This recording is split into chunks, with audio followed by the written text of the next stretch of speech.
வணக்கம், இது உங்கள் மோனோட்ரானிக்ஸ். இன்றைக்கி நம்ம பார்க்க போகிறது என்ன பார்த்தீங்கன்னா, எல்ஜி 29 இன்ச்.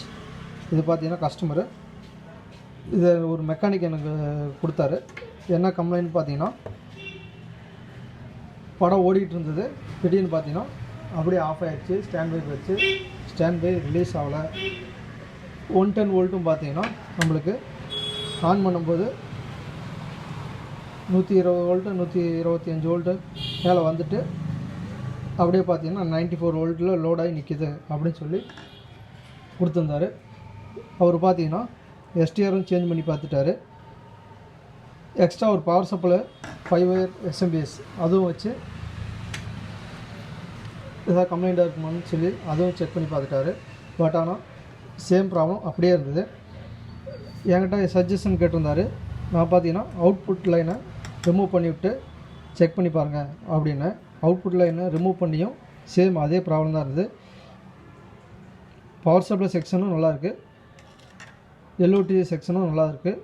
இதில் பார்த்தீங்கன்னா இந்த ரெகுலேட்டர் ஐசி இந்த செக்ஷனும் எதாவது ட்ரை இருக்குதா இல்லை ஏதாவது ஷார்ட்டாக இருக்காதுன்னு பார்த்து செக் பண்ண சொன்னார். பட் ஆனால் எல்லாமே நல்லா இருக்குது, ஆனால் ஆகலை அப்படின்னு சொல்லி என்கிட்ட கொடுத்தாரு. வாங்க முதல்ல இதில் எந்த மாதிரி கம்ப்ளைண்ட் இருக்குதுன்னு சொல்லி ஆன் பண்ணி செக் பண்ணி காமிக்கிறேன்.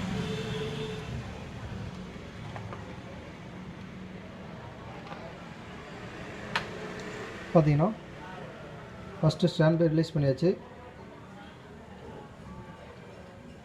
பவர் ஆன் பண்ணோன்னா நம்மளுக்கு ரெட் இண்டிகேட்டர் மட்டும்தான் எரியுது.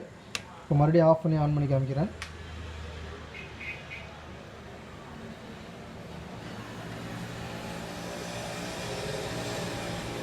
ஃபஸ்ட்டு 110 எப்படி வருதுன்னு பார்த்துக்கலாம்.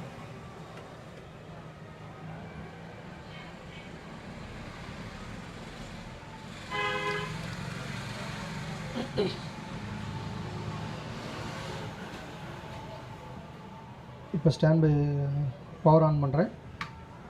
பவர் ஆன் பண்ணோன்னா 126 130 வோல்ட் பக்கம் வந்துட்டு அப்படியே நம்மளுக்கு 90 வோல்ட் பக்கம்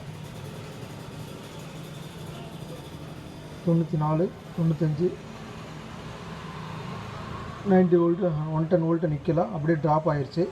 ஸோ இதுதான் கம்ப்ளைண்டில் இருக்குது.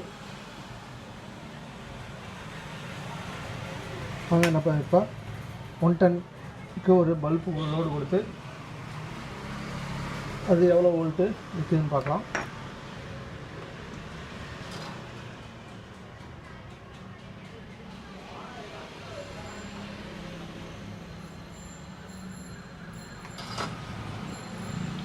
பார்த்தீங்கன்னா 110க்கு ஒரு பல்ப் லோடு கொடுத்துருக்கேன். பல்பு பிரைட்டாக இருந்துட்டு அதுவும் டிம் ஆகிடுச்சு. இப்போ வோல்ட்டு பார்த்தீங்கன்னா 74 வோல்ட்டு தான் எடுக்குது. இதில் என்ன கம்ப்ளைண்ட்டு அப்படின்னு சொல்லி பார்த்தீங்கன்னா, எனக்கும் கண்டுபிடிக்கிறதுக்கு ரொம்ப நேரம் ஆயிடுச்சு. ஏன்னா இதில் இருக்கிற ரெகுலேட்டர் ஐசி சுவிட்சிங் ஆகலை. சுவிட்சிங் ஆகாத காரணம் ஸ்டாண்ட் பை ரிலீஸ் ஆகலை. ஸ்டாண்ட் பை ரிலீஸ் ஆகிறதுக்கு ப்ராசர் ஃபால்ட்டாக இருக்குன்னு சொல்லி பார்த்தீங்கன்னா ப்ராசரும் சேஞ்ச் பண்ணி பார்த்துட்டேன். ப்ராசர் சேஞ்ச் பண்ணியும் நம்மளுக்கு கடைசியில் அப்படியே தான் இருந்தது. அதுக்கப்புறம் தான் என்ன கம்ப்ளைண்ட்டுன்னு என்னால் கண்டுபிடிக்க முடியுது. வாங்க அதை இப்போ நான் டீட்டெயிலாக எனக்கு செக் பண்ணி காமிக்கிறேன். இப்போ பார்த்தீங்கன்னா பவர் ஆன் பண்ணிடுறேன். லைட்டு டிம்மாக வந்துட்டு 110 ட்ராப் ஆகி எல்இடி ஸ்டாண்ட் லைட்டு பிரைட்டாக இருக்குது. இப்போ நம்ம வோல்ட்டு எந்தெந்த இடத்துல எவ்வளோ வோல்ட்டுன்னு செக் பண்ணிக்கலாம். இப்போ நம்ம வோல்ட்டு பார்த்திங்கன்னா 110 வோல்ட்டு 96 தான் வருது. அதனால் பார்த்திங்கன்னா நம்மளுக்கு மீதி 6.5 வோல்ட்டு 5.2 வோல்ட்டு தான் வருது. இந்த பக்கம் 14 வோல்ட்டுக்கு நம்மளுக்கு 8 வோல்ட்டு தான் லோட் ஆகுது. இந்த இடத்துல 115 வோல்ட்டு நம்மளுக்கு லோட் ஆனால் தான் மீதி வோல்ட்டெல்லாம் கரெக்டாக ஃபங்க்ஷன் ஆகும். இதில் அப்படி வேறு என்ன கம்ப்ளைண்ட் இருந்தது அப்படின்னு பார்த்தீங்கன்னா, இந்த மெமரி தான் கம்ப்ளைண்ட்டு. இதில் மெமரியில் வோல்ட்டு செக் பண்ணி பார்த்துக்கலாம். இப்போ பார்த்தீங்கன்னா 3.3 வோல்ட் வருது மெமரியில். எஸ்சிஎல் இது பார்த்தீங்கன்னா 2.9 வோல்ட் வருது. அடுத்தது பார்த்தீங்கன்னா 2.9 வோல்ட் வருது. இது மெமரி டெட் ஆயிடுச்சு. டெட் ஆனால் நம்மளுக்கு இங்கே ஹை வோல்டேஜ் ஆயிடுச்சு. இது பார்த்தீங்கன்னா 3.3 வோல்ட் வரும். இது மெமரி ஃபங்க்ஷன் ஆகாதனால நம்மளுக்கு ப்ராசர்லேருந்து ஸ்டாண்ட் பை ரிலீஸ் ஆகலை. நான் இப்போ ஒரு மெமரி சேஞ்ச் பண்ணி பார்த்துட்டு ஆன் பண்ணி பார்க்கலாம். இப்போ பார்த்தீங்கன்னா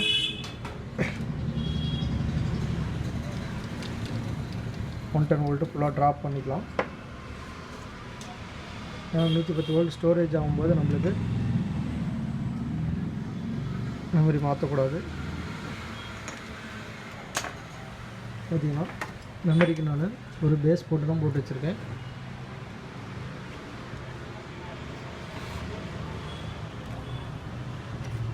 மெமரியை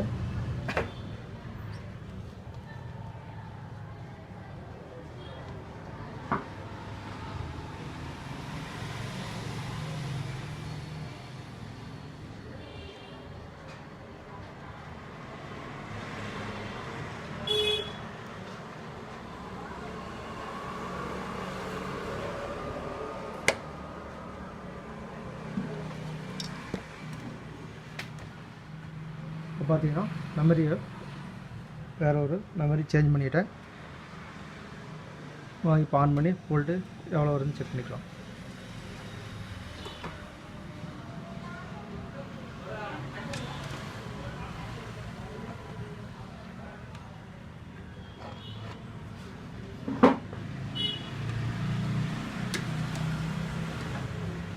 பார்த்தீங்கன்னா பவர் ஆன் பண்ணிட்டேன்.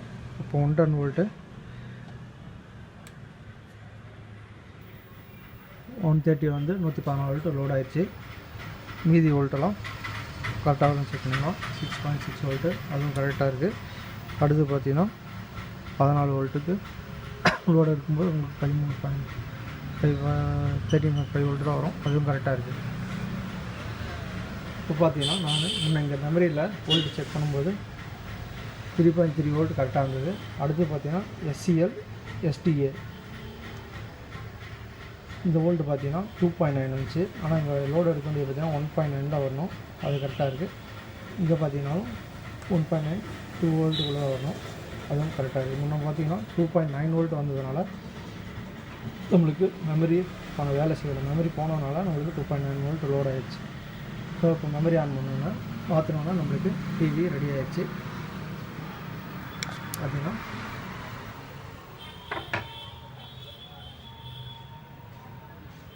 பிக்சர் நம்மளுக்கு வந்துடுச்சு. ஸோ எதுக்கோசரம் இந்த வீடியோன்னு பார்த்தீங்கன்னா என்ன மாதிரி யாரும் ரொம்ப நேரம் இந்த ஃபால்ட்டுக்கோசரம் நோண்டக்கூடாது அப்படிங்கிறதுக்கோசரம் தான். இவங்களுக்கு ஈஸியாக இந்த மாதிரி கம்ப்ளைண்ட்டு தெரிஞ்சுக்கிட்டால் டைரெக்டாக அதுக்கே அட்டன் பண்ணலாம். அதுக்கோசரம் தான் இந்த வீடியோ எடுத்து போட்டிருக்கேன். ஏன்னா நான் பார்த்தீங்கன்னா கிட்டத்தட்ட 2-3 மணி நேரத்துக்கு மேலே ஆயிடுச்சு. ஏன்னா பவர் சப்ளையும் சேஞ்ச் பண்ணி பார்த்துட்டு, அடுத்தது பார்த்தீங்கன்னா ரெகுலேட்டர் ஏசிலாம் சேஞ்ச் பண்ணி பார்த்துட்டு, LOT அவுட்புட் செக்ஷன் அது எப்படி இருக்குன்னு அதையும் செக் பண்ணி பார்த்துட்டு, அதுக்கப்புறம் ப்ராசரையும் சேஞ்ச் பண்ணி பார்த்ததுக்கப்புறம் தான் நான் மெமரியை மாற்றிருக்கேன். ஸோ இந்த மாதிரி யாரும் ப்ராப்ளம் கண்டுபிடிக்க கஷ்டப்படக்கூடாதுங்கிறதும் தான் இந்த வீடியோ எடுத்து போட்டிருக்கேன். இந்த வீடியோ உங்களுக்கு பிடிச்சிருக்குன்னு நினைக்கிறேன். மறக்காம நம்ம சேனலை சப்ஸ்கிரைப் பண்ணிக்கோங்க. பெல் பட்டன் கிளிக் பண்ணி வச்சுக்கோங்க. அப்போ தான் நான் போடுற வீடியோ உங்களுக்கு உடனே கிடைக்கும். நன்றி, வணக்கம்.